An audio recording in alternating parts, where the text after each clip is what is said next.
ఆంధ్రప్రదేశ్లో జరిగినటువంటి మరో స్కామ్ బయటపడుతూ ఉంది. ఆ స్కామ్లో వైఎస్ భారతిరెడ్డి గారి పేరు ప్రధానంగా వినపడుతూ ఉంది. భర్త అధికారాన్ని అడ్డం పెట్టుకొని వైఎస్ భారతిరెడ్డి 150 కోట్ల రూపాయలకే అవినీతికి పాల్పడ్డట్టుగా ఆవిడ మీద కొన్ని ఆరోపణలు అయితే వస్తూ ఉన్నాయి. దాంతోపాటుగా చంద్రబాబు గారు ఈ కేసులో ఈ స్కామ్ మీద విచారణ జరిపించబోతున్నారు అన్నట్టుగా కొన్ని వార్తలు వస్తూ ఉన్నాయి. అసలు భారతిరెడ్డి గారు చేసినటువంటి ఆ స్కామ్ ఏంటి? 150 కోట్ల రూపాయల వరకు ఆ స్కామ్ జరిగిందా అంటే ఏం చెప్తారు? సో ఒకటి ఏంటంటే భారతిరెడ్డి ఆధీనంలో ఉండేటువంటి సంస్థలు ఏంటి? ఇందిరా టెలివిజన్, అలాగే జగతి పబ్లికేషన్స్. ఈ రెండు భారతిరెడ్డి ఆధీనంలో ఉన్నాయి. అలాగే భారతీయ సిమెంట్ కూడా ఆమె ఆధ్వర్యంలో ఉన్నట్టుంది. ఈ రెండు ఆవిడే నిర్వహిస్తున్నారు. ఇప్పుడు సాక్షి మీడియా అంతే కదా, సాక్షి మీడియా అంటే ఇందిరా టెలివిజన్, అలాగే జగతి పబ్లికేషన్. ఈ జగతి పబ్లికేషన్ ఇందిరా టెలివిజన్ రూపంలో మరో స్కామ్ బయటపడింది. గతంలో ఇటీవల కాలంలో బయటపడినటువంటి స్కామ్ ఏంటంటే, ఇప్పుడు ఆంధ్రప్రదేశ్ సమాచార శాఖ కమిషనర్గా ఎవరైతే ఉన్నారో అతను విడిగా అడ్వర్టైజ్మెంట్స్ ఇచ్చేశారు ఇందిరా టెలివిజన్కి, అలాగే జగతి పబ్లికేషన్స్కి. అదొక కుంభకోణం అని చెప్పి ఇటీవల కాలంలో వినిపించింది. అయితే మరో కుంభకోణం ఇప్పుడు వెలుగులోకి వచ్చినటువంటి కుంభకోణం ఏంటంటే అత్యంత దారుణమైనటువంటి కుంభకోణం. ప్రజల అధికారం ఇచ్చినటువంటి దాన్ని ఎలా దుర్వినియోగం చేయొచ్చో ఐ హ్యాండ్లో అనేది భారతిరెడ్డి నిరూపించారు.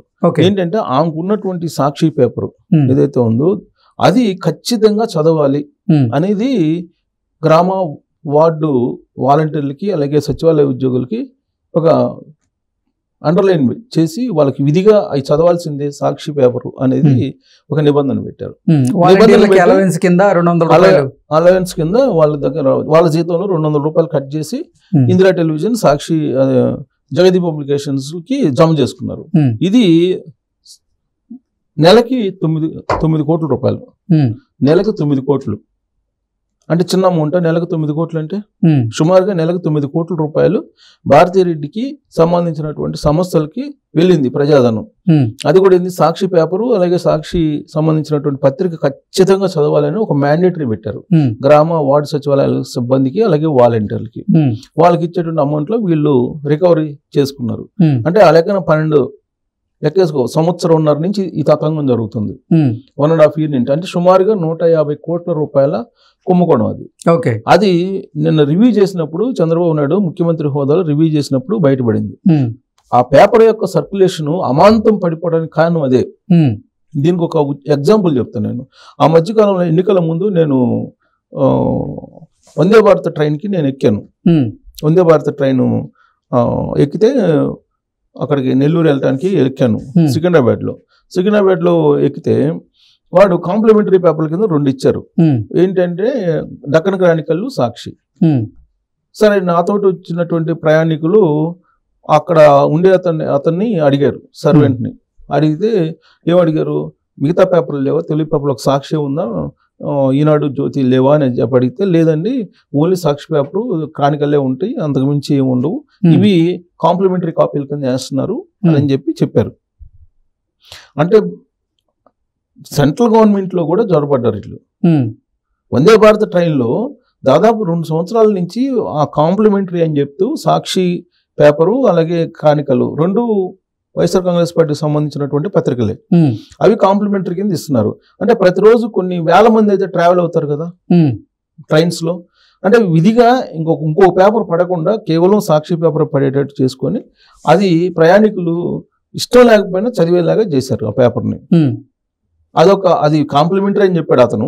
మరి అది కాంప్లిమెంటరీయా లేకపోతే వేరే రూపంలో దాన్ని రికవరీ చేసుకున్నారా అనే ప్రశ్న వేసుకుంటే, ఖచ్చితంగా ఇప్పుడు వాలంటీర్ల దగ్గర ఏ విధంగా అయితే రికవరీ చేసుకున్నారో వాలంటీర్ వాళ్ళ శాలరీస్ నుంచి, బహుశా నేను అనుకోవటం వందే భారత్ ట్రైన్లో చేసినటువంటి కాంప్లిమెంటరీ అని చెబుతున్నటువంటి పేపర్లకు కూడా ఏదో ఒక రూపంలో వాళ్ళు దాన్ని జమ చేసుకుని ఉంటారు. జమ చేసుకోకుండా ఉండరు. ఎందుకంటే భారతిరెడ్డి అలాగే జగన్మోహన్ రెడ్డి ఇద్దరు కూడా మనీ మాంగర్స్. అంటే వాళ్ళకు మనీ సంపాదించడం అనేది ఒక వ్యసనం అనేది ఆ పార్టీలో ఉండేటువంటి వాళ్ళు ఇప్పుడు చెప్తున్నటువంటి వాయిస్. అధికారంలో ఉన్నప్పుడు ఏం చెప్పలేదు, కానీ ఇప్పుడు అధికారం కోల్పోయారు కాబట్టి మైనస్ పాయింట్లు అన్ని బయటకు వస్తాయి. అంతకుముందు అధికారంలో ఉన్నప్పుడు సహజంగా మైనస్ పాయింట్లు ఎవరు చెప్పడానికి ముందుకు రారు. ఇప్పుడు చెప్తున్నారు మనీ మాంగర్స్, మనీ ఎలా సంపాదించాలి. భారతీయ సిమెంట్ లో కొన్ని వేల కోట్ల రూపాయలు ఈ అధికారాన్ని దుర్వినియోగం చేసి ఉపయోగించుకున్నారు వాళ్ళు. ప్రాజెక్టులకు కానీ, లేదంటే జగనన్న కాలనీలకు కానీ వీటన్నిటికీ భారతీయ సిమెంట్ సంబంధించి పెద్ద కుంభకోణం జరిగింది. అది ఇంకా బయట రాల. అదంతా ఆ కుంభకోణం ఎంత అనేది ఇంకా బయట రాల. ఓన్లీ సమాచార శాఖకు సంబంధించినటువంటి అడ్వర్టైజ్మెంట్స్ దానికి సంబంధించి ఒక 1000 కోట్ల పైన ఉందని చెప్పి అంటున్నారు. 1000 కోట్లు ఉందో లేకపోతే ఇంకా 2000 కోట్లు ఉందో అది తేలాలి. సమాచార శాఖ ఇష్టానుసారంగా ఇప్పుడు ఆయన బటన్ నొక్కేటప్పుడు ఫుల్ పేజ్ యాడ్స్ ఇచ్చుకోవటం, తర్వాత వాళ్ళ టీవీలో వాళ్ళు అడ్వర్టైజ్మెంట్స్ ఇచ్చుకోవటం, ఈ విధంగా వాళ్ళు చేశారు. ఇప్పుడు తాజాగా బయటపడినటువంటి కుంభకోణం దీన్ని లెక్కేస్తే దాదాపు 3 లక్షల మందికి పెన్షన్స్ ఇవ్వచ్చు. ఈ కుంభకోణం తోటి 3 లక్షల మందికి పెన్షన్స్ ఇవ్వచ్చు అని చెప్పి అంచనా వేస్తున్నారు. వాళ్ళు చేసినటువంటి కుంభకోణం వాళ్ళ అడ్వర్టైజ్మెంట్స్ కి, కేవలం వాళ్ళ అడ్వర్టైజ్మెంట్ కు ఆ పెన్షన్లు, ఆ బటన్ నొక్కే కార్యక్రమానికి ఇచ్చిన అడ్వర్టైజ్మెంట్ 3 లక్షల మందికి ఇవ్వచ్చు పెన్షన్స్ అని చెప్పి అంటున్నారు. నెలకి 9 కోట్లు అండి. భారతీ చేసినటువంటి స్కామ్ ఏంటంటే 9 కోట్లు అని చెప్పి ఈ ప్రభుత్వం తేల్చింది సుమారుగా. సో ఈ 9 కోట్లను కనుక పెన్షన్లకు కనుక ఇస్తే 3 లక్షల మందికి ఇవ్వచ్చు అండి పెన్షన్లు నెలకి. లెక్కేసుకో, అది సరిపోతుంది లెక్కేస్తే. అంటే ఈ విధంగా వాళ్ళు స్కామ్ చేసినటువంటి డబ్బులే ఒక పేపర్ ద్వారా 9 కోట్లు ఉంటాయి నెలకి. ఇక అడ్వర్టైజ్మెంట్ రూపంలో ఎంత ఉంటుంది? ఈయన ఏమంటున్నాడు, పెన్షన్ రూపంలో నేను 2,70,000 కోట్ల రూపాయలు నవరత్నాలకు ఇచ్చానని చెప్తున్నారు. ఇది 5 సంవత్సరాల్లో. 5 సంవత్సరాల్లో జగన్మోహన్ రెడ్డి ఎంత అవినీతికి పాల్పడ్డాడనే లెక్క తీసుకుంటే ఎన్ఆర్ఐ ఒక ఆయన లెక్క చెబుతున్నాడు, తన దగ్గర ఆధారాలు ఉన్నాయని చెప్తున్నాడు. ఆయన దాదాపు 7 లక్షల కోట్ల రూపాయలు విదేశాల్లో తరలించాడని చెప్పి ఆయన చేస్తున్నటువంటి ఆరోపణ. సరే 7 లక్షల కోట్ల రూపాయలు అంటే ఎగ్జాగరేషన్ అనుకుందాం కొద్దిసేపు. 7 లక్షలు అనేది కనీసం 2 లక్షలు అని ఉంటుందిగా, 2-3 లక్షలు అని ఉంటుంది. దాంట్లో సగం వేసుకున్న 2-3 లక్షలు ఉంటుందిగా ఈజీగా. ఇప్పుడు ఆయన ఆక్రమించినట్టు భూములే ఉన్నాయి కదా, కళ్ళకు కనపడుతున్నాయి. దాదాపు 4 లక్షల ఎకరాల అసైన్ ల్యాండ్స్ కనిపించట్లేదని చెప్పి ఇప్పుడు CCLA అన్వేషిస్తుంది. 4 లక్షల ఎకరాలు కనిపించట్లేదు అని CCLA అసైన్ ల్యాండ్స్ అవన్నీ పోయినాయిగా.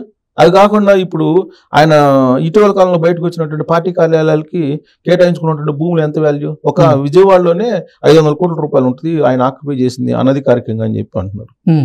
సో ఈ లెక్కలు లెక్కేసుకుంటే ఆయన ఇచ్చినటువంటి 2,70,000 కోట్ల నవరత్నాల కన్నా కూడా అంతకన్నా మిన్నగా ఇతను దోచేసాడని చెప్పి క్లియర్గా అర్థమవుతుంది. దాంట్లో ఇప్పుడు భారతిరెడ్డి వాటా కూడా ఉంది. భారతిరెడ్డి తనదైనటువంటి స్థాయిలో తనకున్నటువంటి అధికారంతో భర్త సీఎం కాబట్టి ఆమె తాడేపల్లి ప్యాలెస్ నుంచి నడిపినటువంటి స్కామ్ లో ఒకటి బయటకు వస్తున్నాయి. సో ఇంకా బయట రావాల్సింది. భారతీయ సిమెంట్స్ బయటకు వస్తే అసలు ఆమె ఎంత చేసింది అనేది బయట రావాలి. ఆమె చెప్తే ఫైర్ డిపార్ట్మెంట్ లో ఉద్యోగాలు ఇచ్చేశారు, ఆమె చెప్తే మైనింగ్ డిపార్ట్మెంట్ లో ఉద్యోగాలు ఇచ్చేశారు. వితౌట్ ఎగ్జామ్, వితౌట్ ఇంటర్వ్యూ, ఏం లేదు, డైరెక్ట్ గా పంపడం, లక్షల జీతాలు ఇవ్వటం. ఇవన్నీ లెక్కేసుకుంటే కొన్ని లక్షల కోట్ల రూపాయలు స్కామ్ భారతిరెడ్డిదే బయటపడుతుందని చెప్పి చంద్రబాబు నాయుడు రివ్యూ మీటింగ్ లో తేల్చారు. సో ఇప్పుడు సాక్షి పేపర్ మొత్తం కట్ చేస్తే వాళ్ళ సర్క్యులేషన్ సగానికి సగం పడిపోయిందండి. అంటే వాళ్ళు ఏ విధంగా ప్రజాసొమ్ముని ఇచ్చలవిడిగా బాధ్యత రాహిత్యంగా ఖర్చు పెట్టుకున్నారనే దానికి ఈ స్కామ్ ఒక నిదర్శనంగా మనం చెప్పుకోవచ్చు. Okay sir, thank you so much.